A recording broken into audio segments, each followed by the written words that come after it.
Hello and welcome, Rangers. I'm Joe, and here is my co-host Dan. Hello and greetings.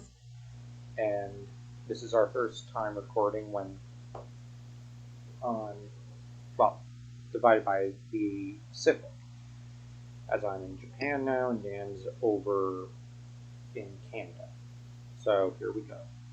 Dino Thunder Episode 6 is definitely one of the funnier and more interesting episodes in terms of digging into one of the characters, one of the trio, as they're often called. And of the trio, let's just be honest, Kira is the most interesting. And Yeah, no arguments here.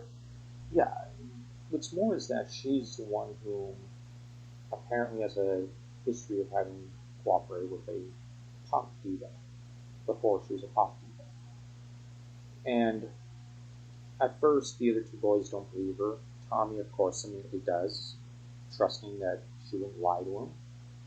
And you can kind of see a bit of the dad and daughter type of vibe they're already going for with these two, which, yeah, it just adds to the appeal of the show. The trouble for uh, Kira's former bandmate is that she is, how shall I put it? She's zapped of her youth before her time. Wow. A lot of Zoomers, I imagine, can relate to this problem. um, I really shouldn't. Yeah. Yeah, I really shouldn't joke about such a dark topic. But anyways, uh, zapped of her youth, she proceeds to pretty much make a mess of herself and just be an utter nuisance to Haley, whom Kira has to leave her with.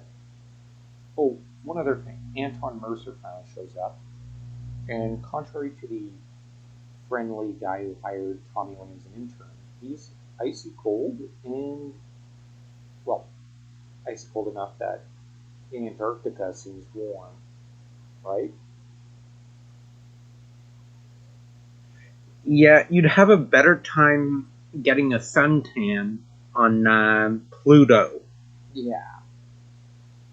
And so Tommy kind of ends up confused because the guy says, well, I'll clear up some time for you and my schedule next week.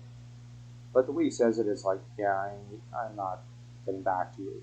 While Tommy's just standing there going, yeah, but we, I thought you were dead. The island went boom. It's been years, and that's all you have to say to me? Like, he doesn't say that, but you can see that he's utterly flabbergasted. And who could blame him? He's in shock. He's in And shock. I mean, holy gaslighting, Batman. Yeah, I know, right? Teenage girls could stand to learn something or two from Anton Mercer. But as to the fight itself with the monster that's zapping people's youth, including Cassidy and her cameraman, who decide to cash in on some uh, perks that elderly people get. Because if you're going to be zapped of your youth, you might as well get all the perks. Fair enough. But the monster is fought off, and they're only able to finally defeat it when Kira shows up, per the usual theme of Power Rangers. And at the end of the episode, Kira is invited to sing on stage with her former bandmate, who finally um, has a bit of gratitude for Kira after all that she did to her and that Kira did for her in turn. So, this is overall a really, really good episode. I'm going to rate this at least a 2.5. Dan?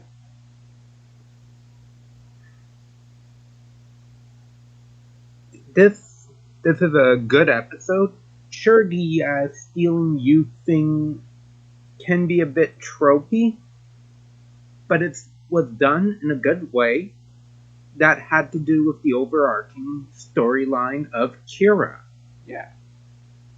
And thematically, well, I think you could also relate to Tommy in a way, in that Tommy is the one who kind of spent his youth working for and now trying to clean up after Antoine Mercer, and the guy has zero gratitude, it seems, at first glance. So, yeah, this was a really good episode. But that's all the time we've got for you today, so remember, Rangers, May the power protect you.